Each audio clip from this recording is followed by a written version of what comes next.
When I meditate in the morning, I sometimes often do a little reading to myself. And for the last 3 years, I think, I've been reading Dzogchen texts translated by Keith Dowman. Um, the one I'm working through now is called Natural Perfection, and um, I really like it. And in my reading today, I just read like just one verse a day, which is why it takes me 2 years to get through the books. Um, but today's I thought was just perfect for the topic tonight. So I'm going to read it.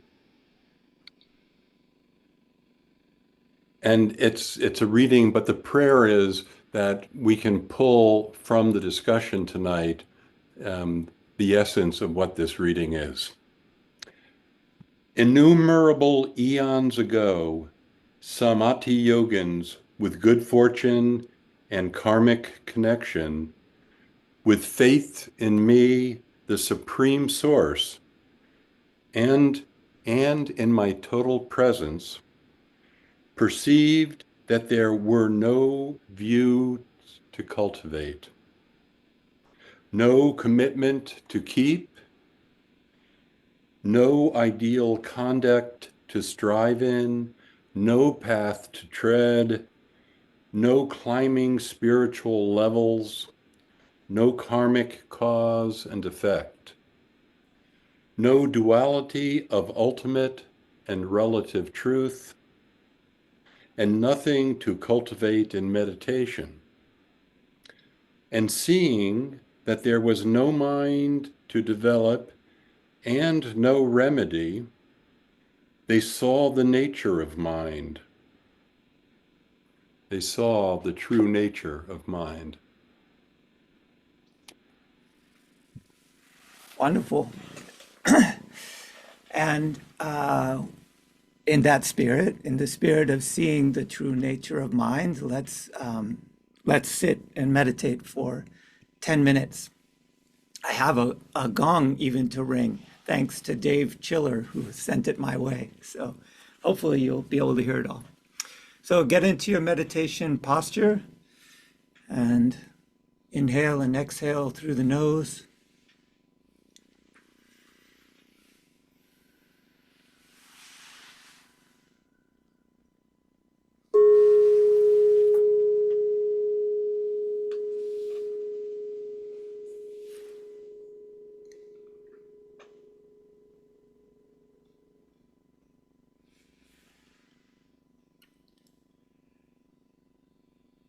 Just begin by focusing on the breath. And to start with, I'd like you to really try to focus. Keep your attention on the breath and don't let it waver. If you do find yourself distracted, as usual, just make note of it and return your attention to the breath.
Keep watching your breath, but now I want you to observe and see any correlation or relationship between your breathing and mind activity.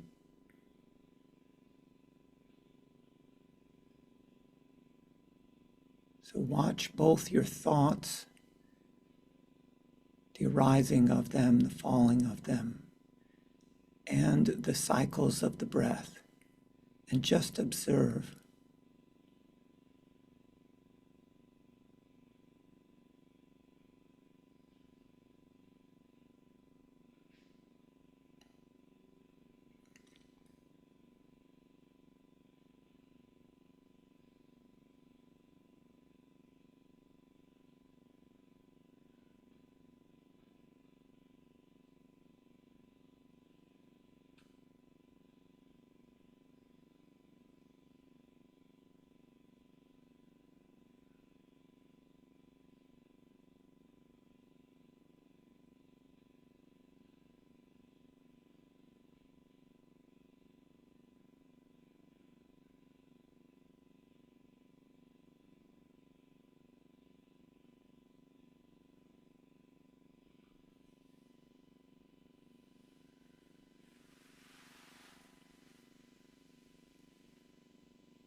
Now, on the inhale, try to just stir the mind a little.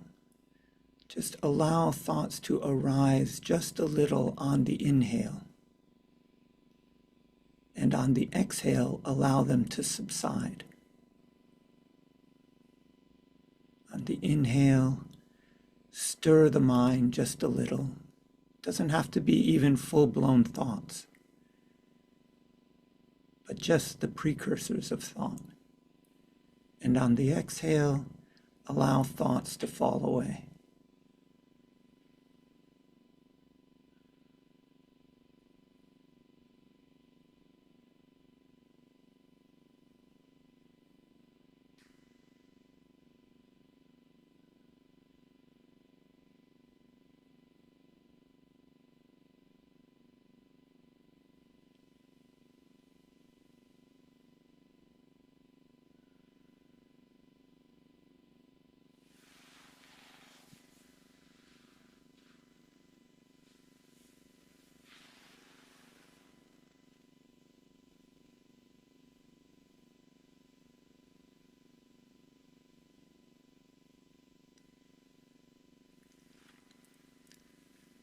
If you have a feel for that, of how thoughts fall away on the exhale, try now to allow them to fall away on both the inhale and the exhale.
And now just let the mind go.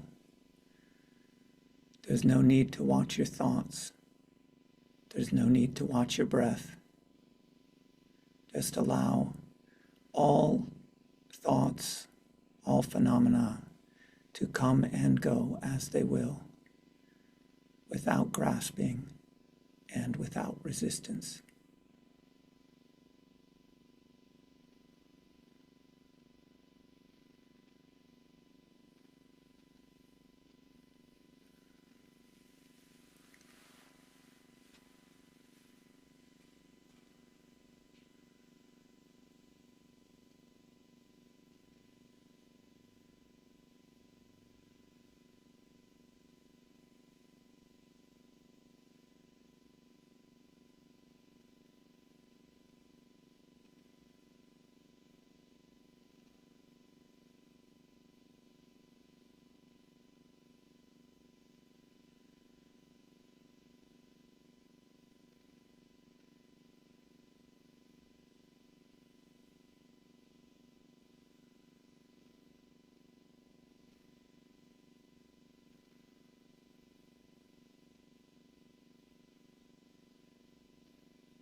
Thank you, Matthew.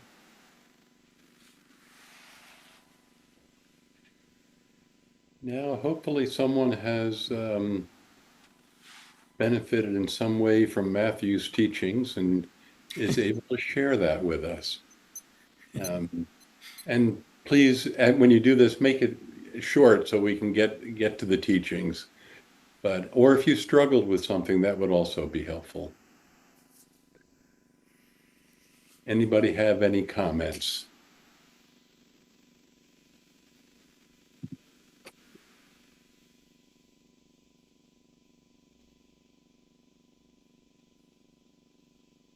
Well, I'll say something. Okay. So I appreciate you, Matthew, very much. Um,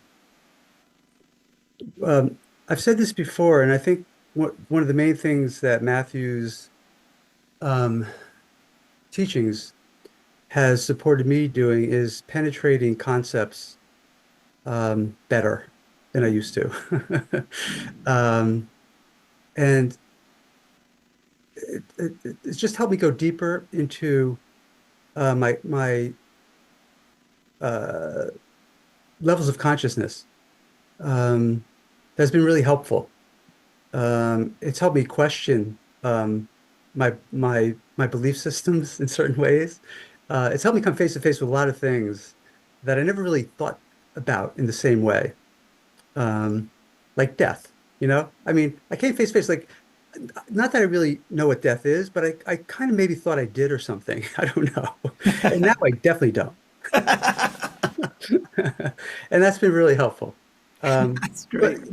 what it's really helped me do in the long run is help me surrender to the mystery, and it's helped me surrender to the moment and the magic and the awe of existence. So I really thank you for that. It's helped me kind of let go and surrender in a deeper way than I had before I met you, and I'm very indebted to you for that. Thank you. Thank you. Yeah, that's wonderful feedback. Yeah, and yeah, great. Thank you very much, David. Mhm. It's really nice to hear.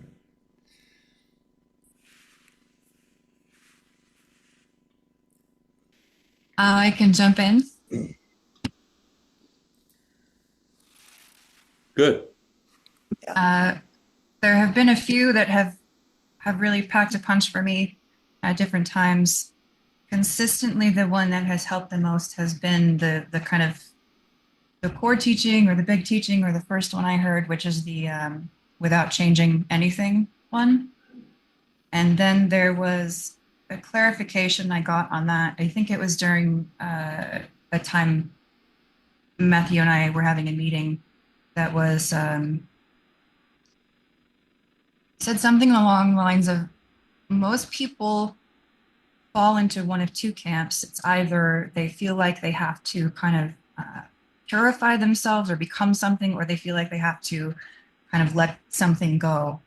And that really kind of drove home for me conceptually everything, everywhere, all states, all the time. You don't have to do anything. You don't have to be anything. You don't have to, it's just, and that kind of became it really became a central thread that has continued to help tremendously. Great. That's a big one for me. Thank you. Yeah, yeah. Thanks for sharing. I'll hop in. There's a thunderstorm going on right now, so just in case you hear loud bangs behind me. Yeah, so when we first met, you did mention to look for nothing. I actually thought I was going to find that, which was kind of funny now. I thought I was going to actually tangibly somehow figure that one out. And you mentioned one time when we were talking about thoughts, and you said something like, "Are those thoughts even yours?" And something about that just kind of penetrated through, especially like I had asked the question, like, who am I or what am I? And that let me try to articulate. That question of, are those thoughts even mine? As some of those fell away, the belief that this is who I am. When I ask, who am I now? It's different because that's who I thought I was. I don't know. It's hard to explain. But that's who I thought I was that conceptual ball of thoughts that are just kind of rolling around. And it kind of put a stop to that question. Are those even mine? So thank you for that. It's great. And nice, very specific example. Nice. Thank you. I can say something. Can you hear me? Yeah. Yes. Can you hear me? Okay, thanks. So, wow, it's hard to think of a specific thing, but one thing that I remember is one is nothing can go wrong because everything's going to be used for the awakening purpose. That second part is my words, but that's how I understood.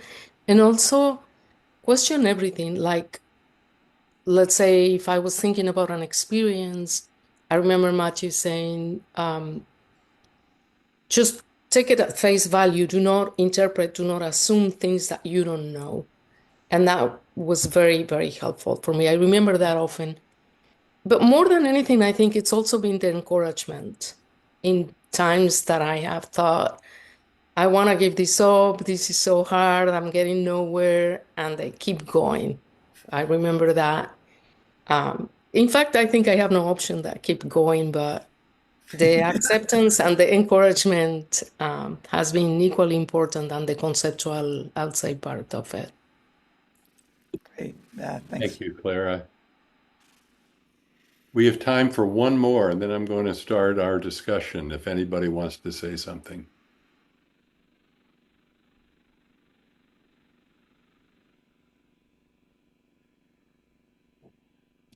I guess I'll just jump in quickly. Can you hear me?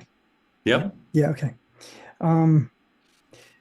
I also, like Bruce, have spent a lot of time with Matt over the years, and it's like I wouldn't even know where to begin, really, for all the things that, all the little crevices that light has been shined into, or I don't know how to say it, but and something that Matt has said a lot, and I continue to think that's so huge, but I can't grasp it. Like I believe it, but I don't. Well, there it is. I believe it. Which is, don't believe anything. Don't have beliefs. Don't have views. And I'm like, I have no idea how to do that. You know, it's like that's one of those things that I can't do it. It's like I might arrive at a place where there's such level of equanimity that there's like no need for them. I don't even know. That continues to be sort of like a koan for me, and I feel like, you know, I watch you as a model for that. But I probably didn't answer your question because I just said something I'm still struggling with, not what I did get from you. But I feel like even these questions, even these questions is what I'm getting from you. You know, like really core things to like, okay, what is this wall made of? You know? Yeah. So, No, that's that definitely is an answer to the question. okay. Yeah, so yeah. This has been fabulous because it just reinforces from what Matthew and I talked about is that he really does have a core teaching. And I think everything you guys spoke to is something that is directly a principle that he is going to speak to today, I think, if we have time to get to everything.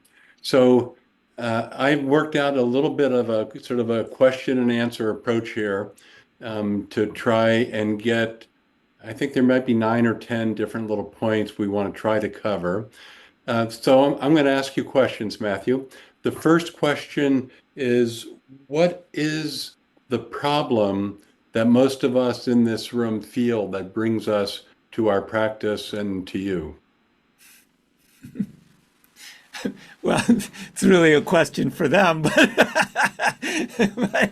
I'll try to answer in general speaking. In, you know, and of course from my own experience, my own experience is,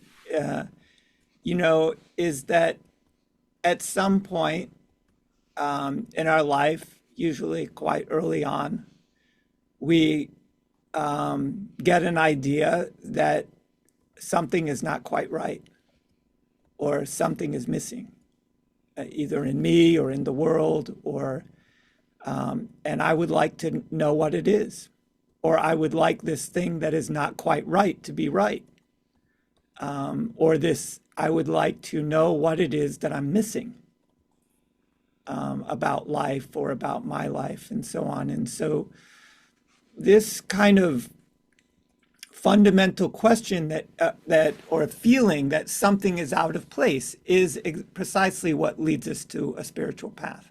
And it can be subtle, or it can be, over time it can snowball into immense suffering. This little thought that something is not quite right can, through 20, 30 years, snowball into a big problem in one's life, that you could even have the thought that your whole life has gone wrong, that nothing is right, and that you've completely messed everything up. And so that, to me, is what leads people onto a spiritual path, and it is exactly what Buddhism points to when they talk about dukkha, and yeah, and I would say everyone has this on some level, even people who are not overtly or knowingly on a spiritual path, they still feel this something is not quite right, and they will cover it up or ignore it by filling their life with distractions or trying this thing or that thing to make themselves happy. And so, yeah, that's the problem. Unhappiness, in a single word, is either subtle or not so subtle unhappiness. And what's the solution to unhappiness that we're seeking?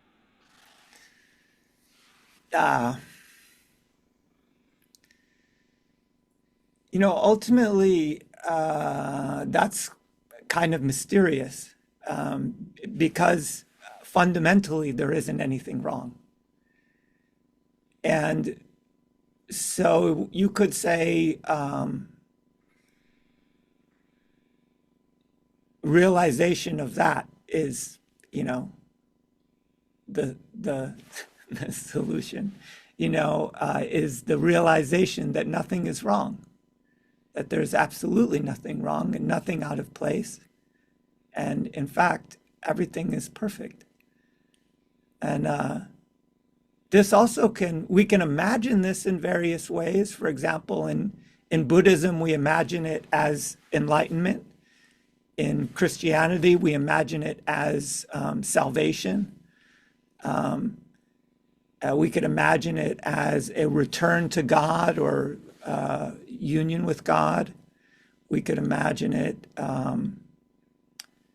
as liberation from suffering.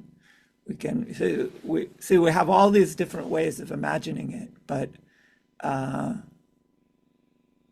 my experience anyway is what we're really seeking is realization of the truth, which is there's nothing wrong, and that the thought that we had that there is something wrong is Wrong. is wrong.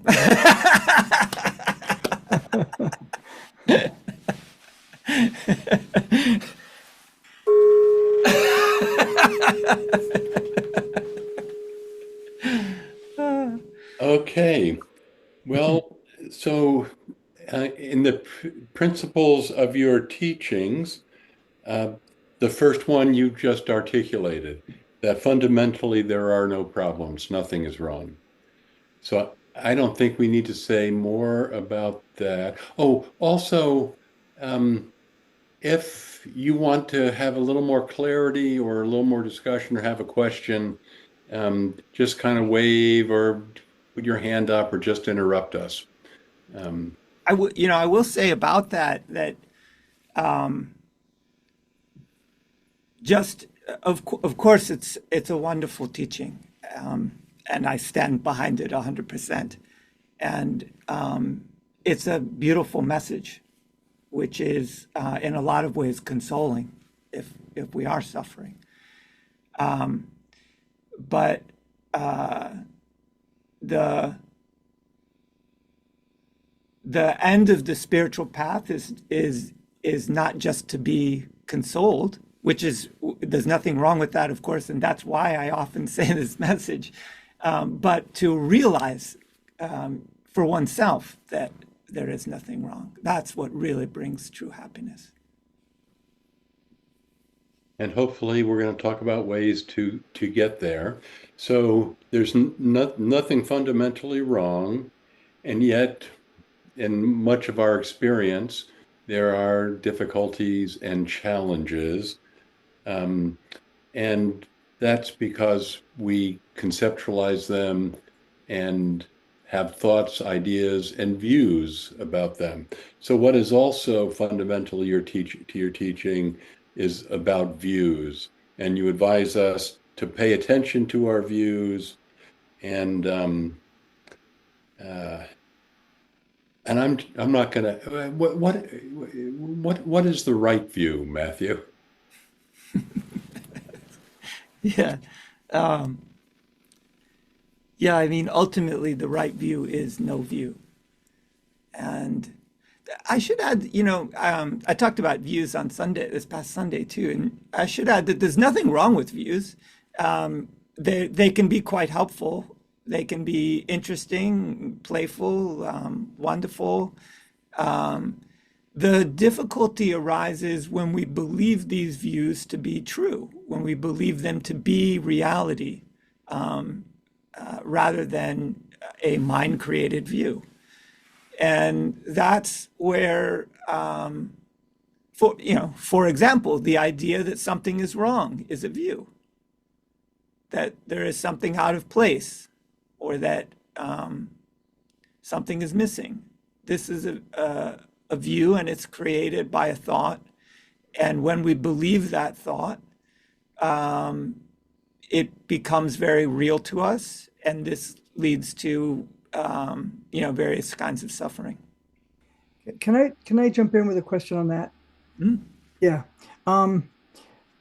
So, as we work with words, like there can be little like snags in the way they're used or the kind of the meaning we give them. And so when I hear anyone say there's nothing wrong, I focus on the wrong as opposed to wrong or right. Yeah. But the solution to that statement, the reason nothing's wrong isn't, and this I'm going to say it and then you could comment on that, isn't not that there's nothing wrong, but that there's no thing. Yes. Yeah. That's why there's nothing wrong, because all this is, Yes. and that's the same thing for ideation and views and everything else. It's like Yes, it's looking at the whole differently. It's not coming to some way of reconciling yes and no or truth and false. It's like it's the platform on which all those things stand. Yes. Yeah. Absolutely. And that's why I say you're not going to convince yourself that nothing is wrong by telling yourself that nothing is wrong. It works for me to tell others better. Well, I just mean that, That's the joke. when you, if you're suffering, just telling yourself that there's nothing wrong isn't going to help. That suffering has to be clarified. You have to really see, as you said, the whole. And you're right. The reason why there is nothing is wrong is because there are no things. When there are no things, everything, there is no separation between anything. There is, everything is, all is one, as they say. And when all is one, nothing can be out of place. Everything works according to the way things work, and there is nothing outside of everything. So what could possibly be wrong? And as a logical argument, we can see this, and I would say if you can see it as a logical argument, just try to go deeper and deeper into that feeling of oneness and the impossibility that anything could be out of place. Hmm. And what you have to do in order to do that is you have to give up your own views about what's out of place, about Hmm. what's wrong.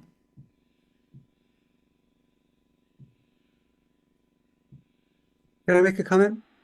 Yes, please. Yeah. It just seems like an important clarification. I understand what I've relative to what's being discussed. I find myself um, searching for absolute truth because my brother had his son, his 37-year-old son died. That is painful and that's real. And you can suffer with that at a certain level of reality. There's a reality to that um, that I just want to kind of point out. We're talking about something other than that, I understand. But I think it's important to just talk about absolute truth versus truth, you know? Yeah. Yeah. I think it's a good distinction for sure. Yeah. And I, yeah, I think it's important to say that just because, folks, I think sometimes have a hard time hearing that nothing's wrong. And yeah. I want you to know, I get what you're saying. I just want to kind of bring I just want to put that into the conversation. No, I appreciate that for sure. Yeah, that's one of those things like, yeah, I hear you. That it can be, on the one hand, it can be a consoling thought if you have some degree of faith in it. On the other hand, it can be jarring. In other words, completely at odds with one's own experience, Yeah. and so it could be even repellent. Right. Yeah. So I appreciate that for sure. It's interesting too, if I can just throw this in there. It's very fascinating. My brother, he's an older brother, and he's super spiritual. He's Christian. He's just a beautiful, beautiful, beautiful man. He has interesting belief systems, though. So his son was an excellent musician. He played in New York City. He was really a great musician. And so my brother he talks about him, and he said he died a couple years ago. And he just mentioned the other day that he knows his son is in heaven playing guitar, you know, and I'm never going to take that away from him. And I don't, and I just, it's very comforting for him. And part of me wishes that I could believe that, you know, because maybe it's true. By the way, it could be true. I don't know what that means exactly, but I think I know what he's talking about. So I just want to kind of kick that out there too, in the conversation because I can't be comforted by those kinds of thoughts, Mm. and because I'm looking for something other than that. Um, Well, and I kind of wish I could in some sense because it stopped me from digging so deep, you know? right, right. Well, as you pointed out, there are these different kind of like layers, you know, and the the ultimate layer, which is I think what you say, what you're looking for, is really absolute truth. What is the absolute truth? And there can be, an infinity of truths within that absolute. You know, variety beyond imagination. And diversity beyond imagination within that reality. And I often talk about like the kaleidoscope, or the phantasmagoria of experience. And so all of these different views it can be there's room for all of it, is what I'm saying. But ultimately, what I'm trying to point toward, or what I'm trying to teach, is about this ultimate truth, or about this absolute truth. What is beyond all things? What is beyond all views? What is beyond all experience? And yeah, and because in my experience, that's where peace lies. True peace, everlasting peace. Yeah. Laura, did you have a question? Yeah, yeah. I just wanted to insert, it seems like maybe one layer closer to the truth rather than saying there's something wrong. Like a layer closer might be to say, I have a complaint, or I don't like something, Yeah, yeah. you know. And then once it's closer, once I can see, oh, I have a complaint, it seems it seems easier for me to do inquiry with that. Yeah. So, Yeah, I'm a big fan of reframing things. That was, by the way, one of the reasons why I think it's an interesting question to ask. Well, what is it that I'm saying that doesn't work, that you hate? Like, that's a terrible teaching, and so on. Because oftentimes it's just a matter of words. And reframing things, if you find a sticking point in your practice or in how you're approaching your inquiry, try reframing it. Reframe what it is that you're talking about. I know, I was talking with Bruce one time, and wasn't this what was it you were saying, that you didn't like this idea of no, there is no self or whatever? No, it's consciousness. I just can't. Everything is consciousness. I just hate that word. Why? So, what I was going to follow up, and how do you link? I mean, you say overturn views, and our views are supported by our language, and we use words, and yet we get so caught up in words. So, what did you say to me about words? Oh, yeah. So words, well, two things I said to you. One time I said to you, nothing means anything. In other words, all the meaning of all words is arbitrary, flexible, and ever changing. And so that's why we can reframe things. Views is just a word I happen to like. Other people, I think, maybe use story or delusions or whatever. Beliefs. But but nothing means anything. This goes back to that teaching: free yourself of everything, free yourself of all meanings, then see what the view is. And the other thing I said, I think, Bruce, was that the words aren't for you, aren't for the truth, they're to help you find the truth, or they're to help others find the truth. And so sooner or later you will have to discard them. So don't become attached to any particular word or any particular way of explaining something or of understanding it. Because if you do, that's all you will understand, is that particular explanation, that particular word, that particular arrangement of thoughts. And you will still be left with the question, what is beyond that? What is beyond those thoughts? Or where do these thoughts appear? So, yeah, the words are functional. They're tools, but they're just pointing here and there, trying to be helpful. Yeah, so we're not going to cling to words, but we're going to move on to the next ones. Yeah. One thing you talk about sometimes is total perception, and you give the advice, and total perception, I guess, would be non-duality, and that which we're looking for. Again, just using pure consciousness as total perception. And you say, fold everything into one. Mind produces the world, and the world produces the mind, and bring that all together. So clarify that teaching for us. Yeah, this in a lot of ways, I think actually, when we were chatting, Bruce, I said this is my core teaching. It's total perception. It's one way of encapsulating what it is I'm trying to point toward. And that is to inquire into the mind and inquire into the world. I mean, really inquire into everything, and the fundamental things that I would say need to be clarified are time, space, and the mind. So that's basically the world and the perceived self, time, space, and the mind.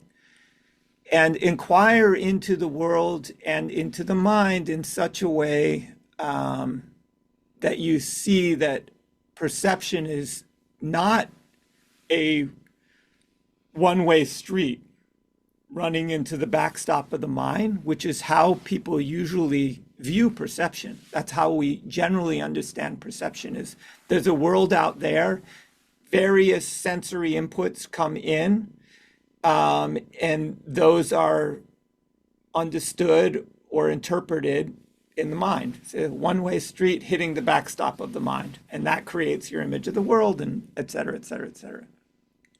That's one view.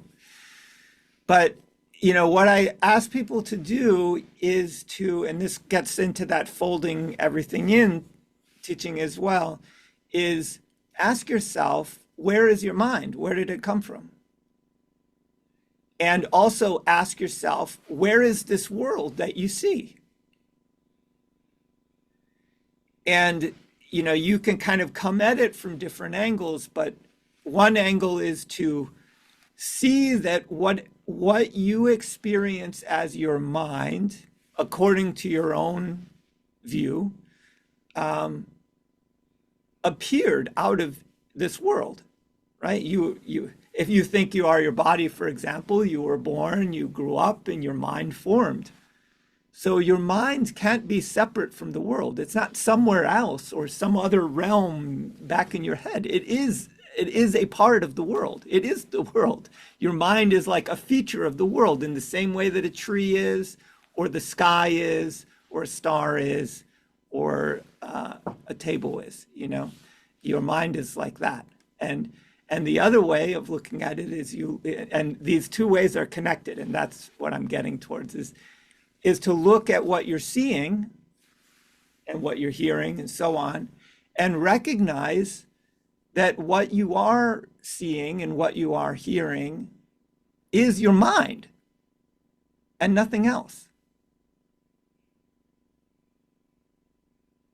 And when you can really get a sense of that, then you can see that the world appears in the mind, and the mind appears in the world.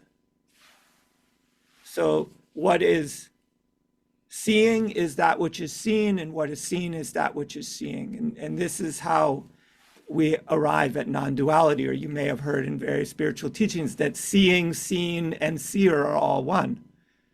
That's exactly total perception. Hey, Matthew. Mm. Okay. The mind, you were saying, say that again. The visual and sound is happening in our mind, right? Yes. Okay. So this is where I get tripped up. So, okay, I contemplate this. This has been my contemplation recently. Okay. And I can't find my mind. And so this is never going to make sense to me. This will not make sense. And this is where the frustration kicks in, because I want to intellectually understand this or come up with some conceptual answer that makes sense to me, and it doesn't. So then I just I come to a halt. This is where I come to a halt over and over again. What is the experience and the related thought at the point where you come to a halt? Let's see. I was just doing it this morning.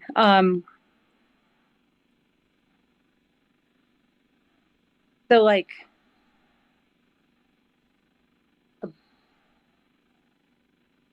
a bird will chirp, okay? And there'll be an experience of the sound. The sound is the experience. The sound is having the experience, right? But then my thought comes in that this bird chirped, and that's after the fact. So it's already out of the moment, but then I'm in the next moment with that thought. I don't know. This is where I get I don't even know if that's making sense, but it's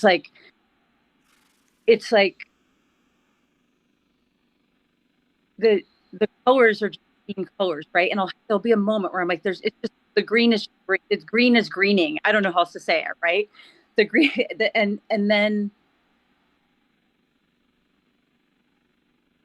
it's like I feel like there's a moment where I feel like something is supposed to happen, but like nothing. Like I think that's where I get tripped up. Like nothing's supposed to. Nothing is happening. The green is just green. The green is being green. Yeah, there's that.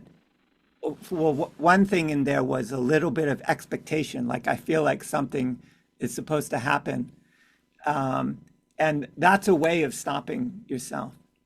But This, that happens. Do you know what I'm saying? Like that thing. Like if I yes, try to not make that happen, I mean, like this is where everything gets kind of tripped up. Like there'll be a moment of just being. It'll just be a moment happening.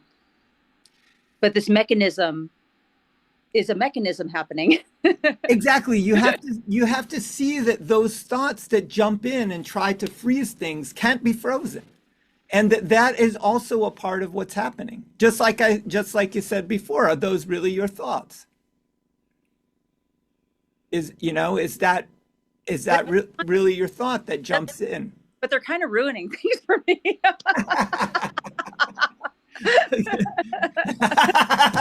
Interfering with the process. You have a complaint. I'd like to register a complaint. Yeah, you have to. I mean, this is the essence of that folding in problem. You have to see that everything that arises is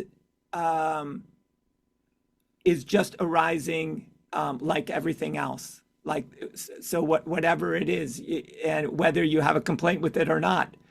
And when you see there's nothing you can do about any of it,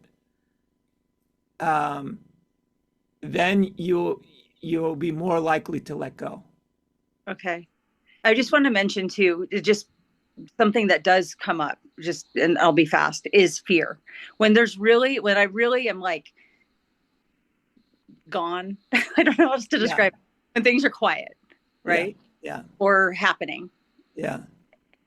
Recently, there's been like a fear that creeps in, Yeah.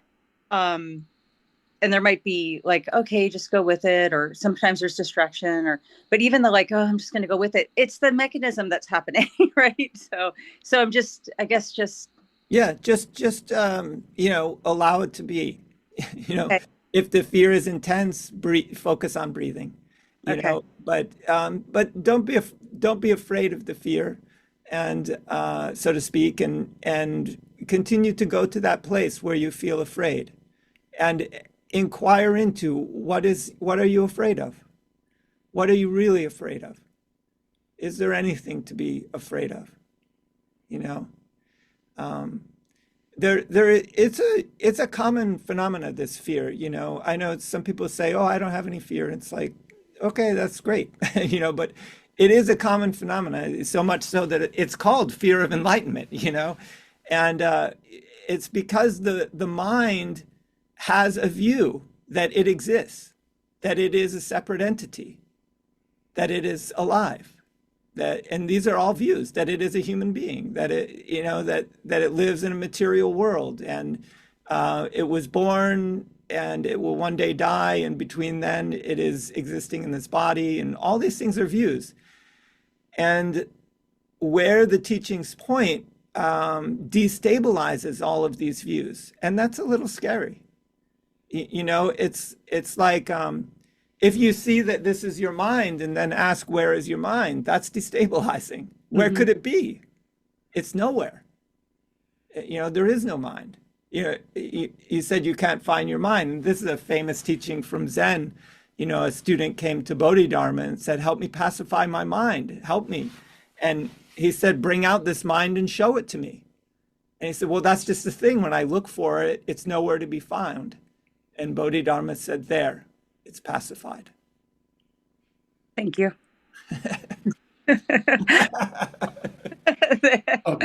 Okay, we're going to move to the next teaching. And when Matthew and I discussed this one, he said, the person who understands this is liberated immediately. Something like that. Ooh, I can't wait to hear what it is. So we've talked about this already. It's to look for nothing. Look for nothing. Probably all of us have heard this. And what do we find?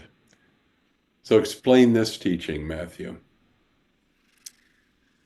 Yeah, this is, of course, a core a core teaching, because the truth isn't anything in particular. Reality itself can't be anything in particular. It has to be limitless, unchanging, permanent, in a way that no thing is.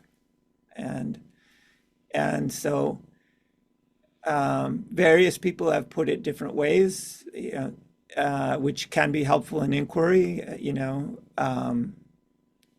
Nisargadatta Maharaj says, whatever you perceive can't be what you are. This is a good way of approaching it.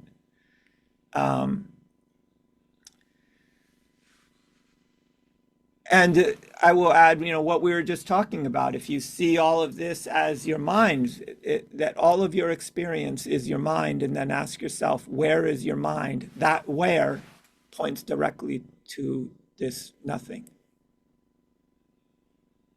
Because anything that you perceive is in the mind, So where is the mind? It's nowhere. It's nothing. And another way to point toward it is consider deep sleep. We have such a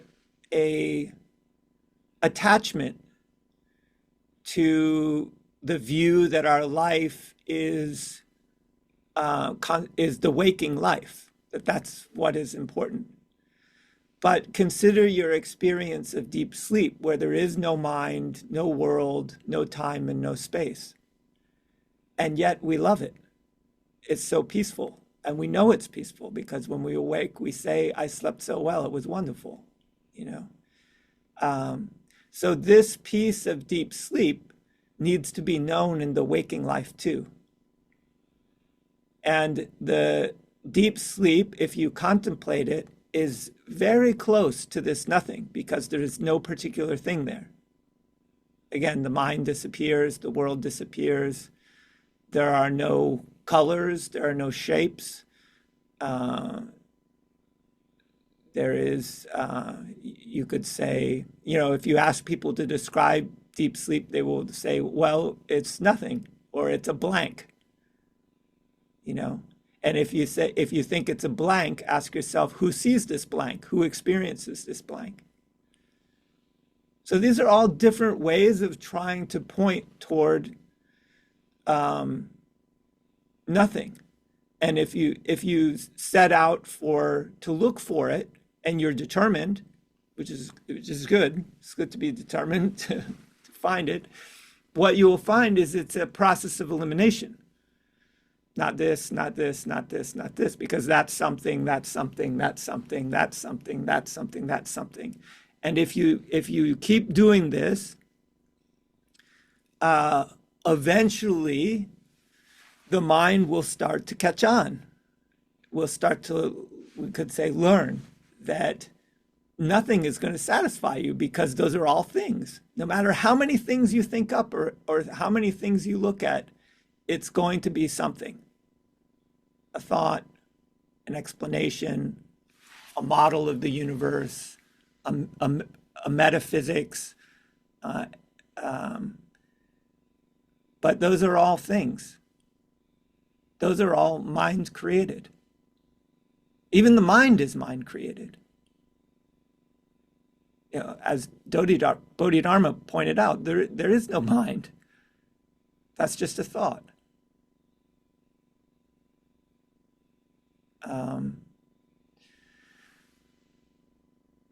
Is So it you the, get is to it the this place brain? where nothing can be said. Yeah, David. Yeah. I'm sorry. I mean, this is like current philosophers like Sam Harris and whatnot sometimes, and very intellectual. And I think he borders on an atheist. Can you speak to brain versus mind. It's, I mean, I'm right there. It sounds, the brain. It's almost sound like the brain creates mind, this delusion of mind, like a personal mind. Can you say a few words about Yeah. brain versus mind? Yeah, I mean, one, it's a distinction, right? And ultimately, in the absolute truth, there are no distinctions whatsoever. So there is no brain, there is no mind. And the way that you can inquire into that is to ask yourself, where does your knowledge of brains appear? How did it come about? Um, where have you seen brains? Where do you know anything about them? And it's all in the mind.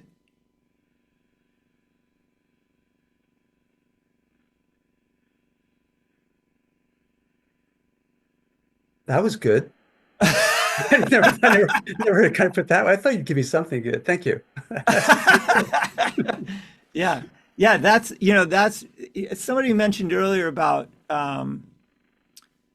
not taking anything for granted or not, Claire, I think you mentioned that about not making any assumptions. And that's exactly right. If you're really seeking absolute truth, then you can't rely on views like brains exist in bodies and those brains create individual consciousness. These are all views.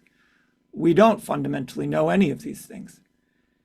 And if you're really after an absolute truth rather than a relative truth or a good way of explaining the world or a functional model of the world that could be useful, for example, for making a microwave oven or launching rockets into space and things like that, all of which are great. I have no problem with any of that. But it's a different conversation. The absolute truth requires a kind of dogged, what is the word? Uncompromising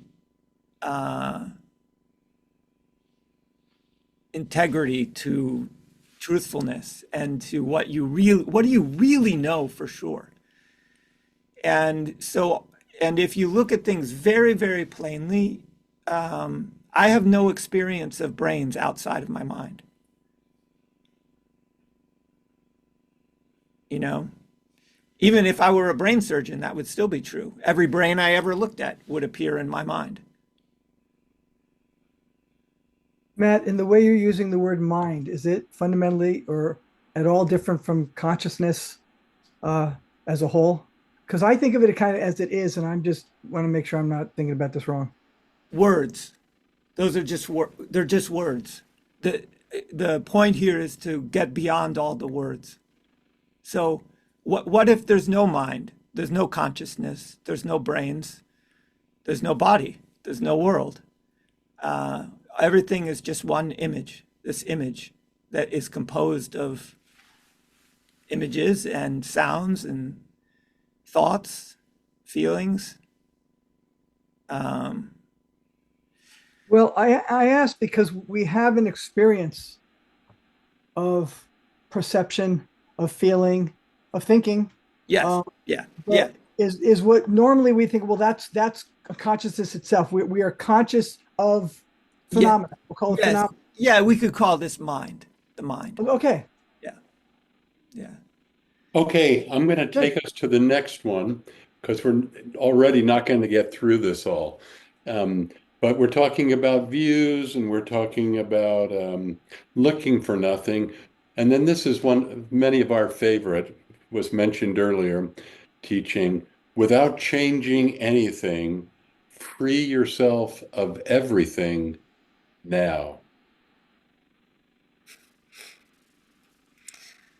Oh, Yeah, just a little side here. When Joel heard this teaching, Joel from Community yeah, Center for Sacred Sciences, he said to Matthew, "You gave them that teaching?" yeah, yeah. And maybe some of you were at that talk. I think it was the first one I gave there, but Bruce was there and mentioned this teaching, and Joel turned to me and said, "You gave them that?" And I said, "Yeah." And he said, "Brutal." So yeah, it's this. I came up with this actually because Bruce asked me for a pithy teaching, something that was short and would encompass everything you need. Do you And mind repeating it, please? yeah, so the teaching is without changing anything, free yourself of everything now. And there's just so much in here, you know. Well, we can start with we'll run through it shortly, just without changing anything. Of course, speaks to the fact that there is nothing wrong. Nothing that you do or change is going to solve this problem of perceived unhappiness or whatnot. That's just how we framed it, right? So nothing needs to be changed. And free yourself of everything. This is kind of what we've been talking about with nothing, right? What you're looking for isn't anything. So throw all of that out the window. Let go of all things, all thoughts, all things, all models, all views, all desire, all hope. Let go of hope. Let go of fear, et cetera, et cetera, et cetera. And now, of course, there's no other time in which this can be done. There's only now. And so it can't be put off. It can't happen in the future. Whenever it happens, it has to happen now. There's only this moment in which we can realize the truth.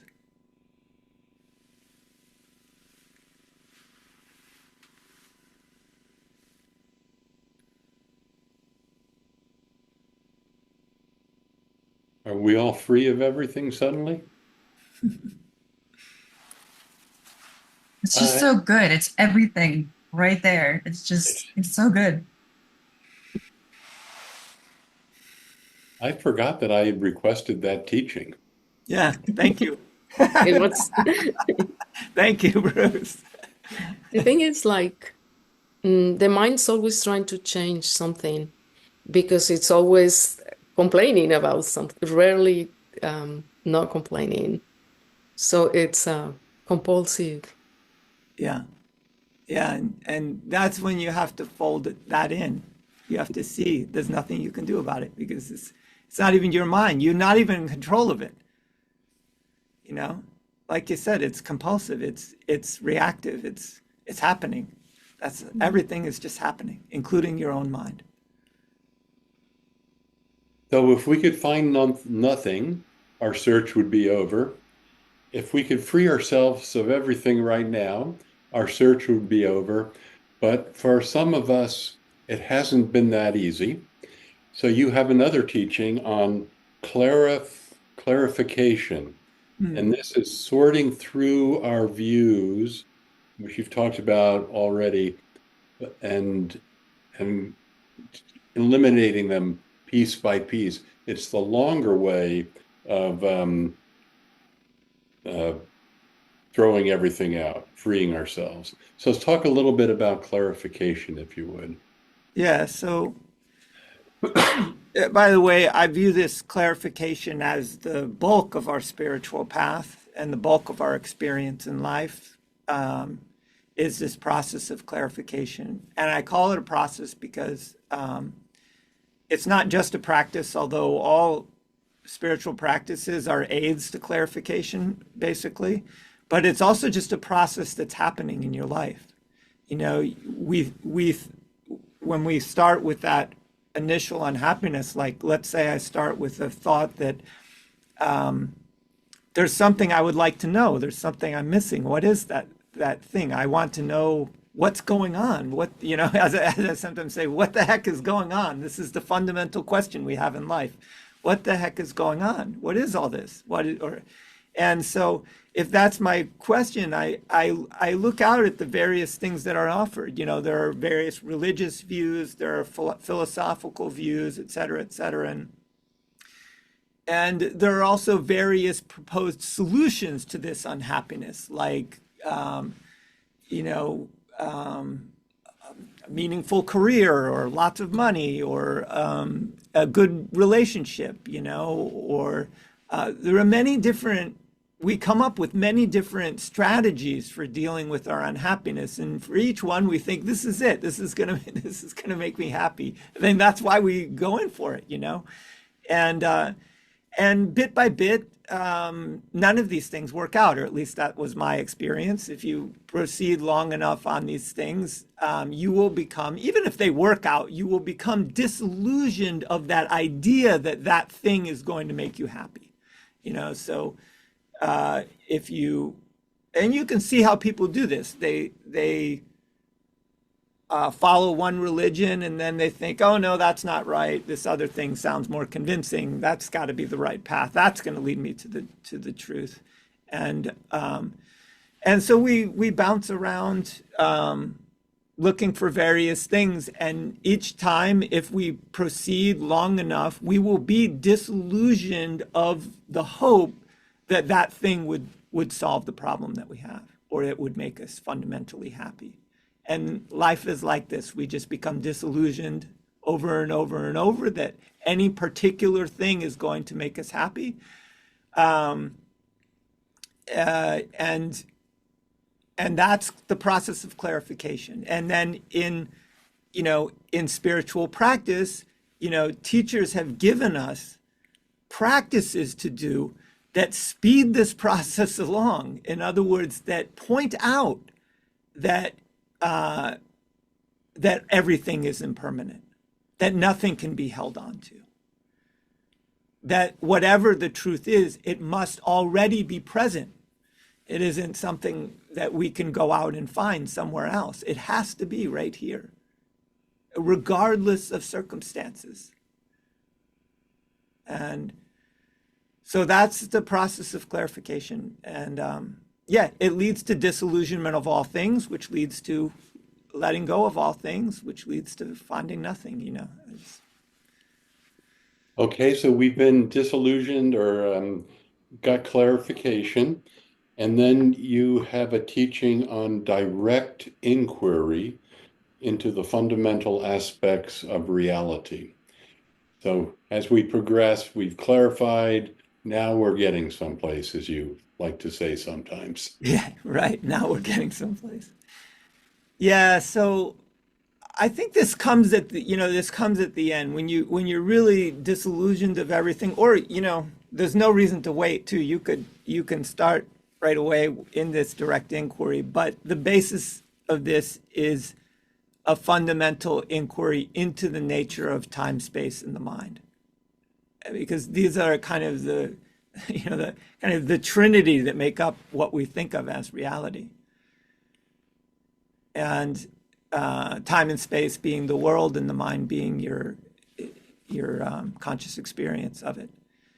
And so, those are the primary building blocks. From that, everything springs. And so if we question these things directly, in other words, not by reading a book, not by believing what somebody else has said, but by looking for the answer ourselves within our own experience, asking, what is that? Is there mind? Is there time? Is there space? This is direct inquiry. And I will say, many people are familiar with self-inquiry. This is self-inquiry. All these things collapse into self, everything, your experience of time, your experience of space, and your experience of mind is, you can fold all that into self, and this is essentially self-inquiry. And as we complete our inquiry into fundamental reality, another thing that is helpful is your teaching on no distinctions, which ultimately, I think, leads to the experience or recognition of non-duality. And I think you've spoken about no distinctions, but maybe you could just briefly summarize that. Yeah, I should say, I think we arrive at it the other way around. It isn't that we somehow understand no distinctions. I think, as Mark was pointing out, how difficult that can be to understand, but rather we realize non-duality, and then this phrase "no distinctions" makes perfect sense. You say, "Ah, that's what it is that I am experiencing, that I realized." You know, but fundamentally,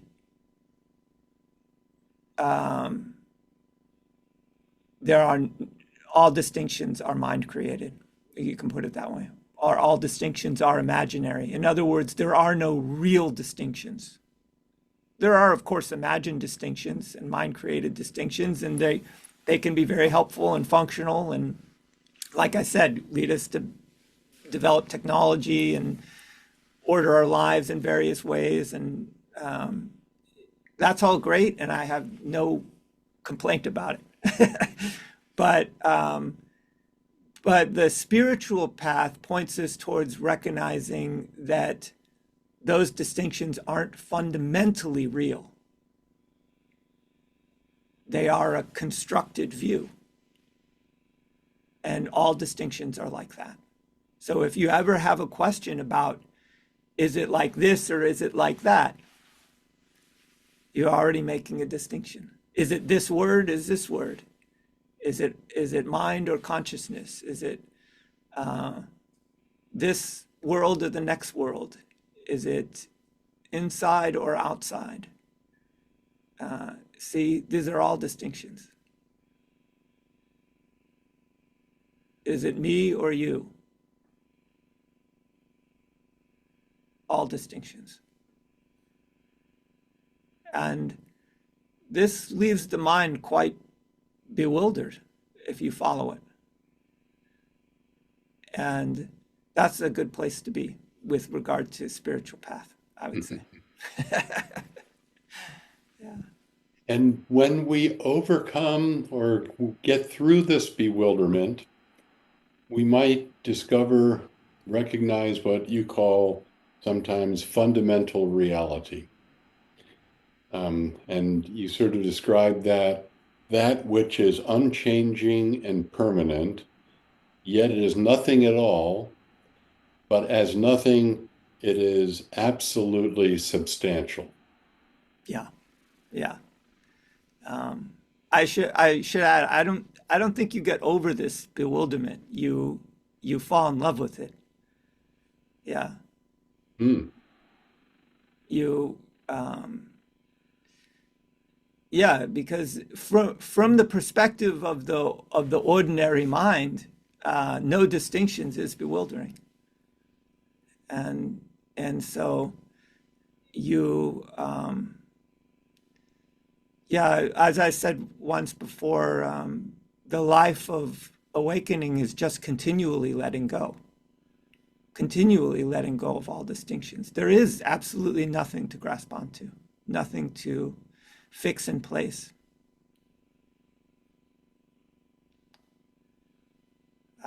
What was the second part of the question?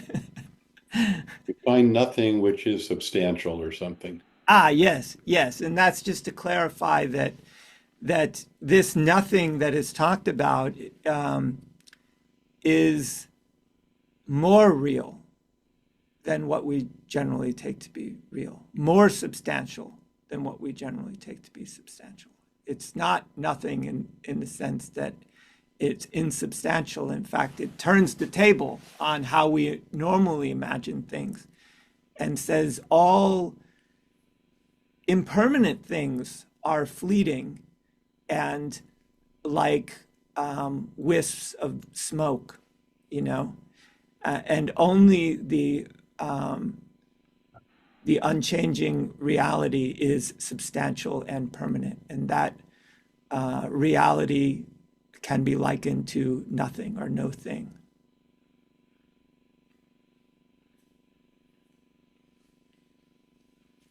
Well, congratulations, group. We got through it in the time allocated. I thought it was going to ask us all to go over. I loved your questions, Bruce. What are we doing here, Matthew? What are we unhappy, Matthew? How do we get out from here, I Matthew? don't know. I don't I know. know it. Great questions, Bruce. Thanks a lot. Oh, Really thank enjoyable. you. Thank you. Yeah, Um, this, I'll just say this is very interesting for me as well because, I didn't think these teachings up. They all arose kind of spontaneously over the last couple of years. And so it was kind of very interesting to look at what it is that I've been saying and see, I do say that over and over and I stand by it. Yeah. So. well then, we usually end with a blessing, which I normally do. But I haven't thought about that yet. So may this wisdom of Matthew's teachings and all of the wisdom teachings fill us with wisdom and compassionate action, kindness towards others. And with our wisdom, may we find the words to help other people find their peace and their happiness and their well-being. Thank you, Bruce. Peace to you all. Have a wonderful weekend. It's good seeing you all. Thank you. Thank Thanks. you. Bye. Thank Thanks a lot. you. To Thank Matt, you. as well. Thank you. Turning off.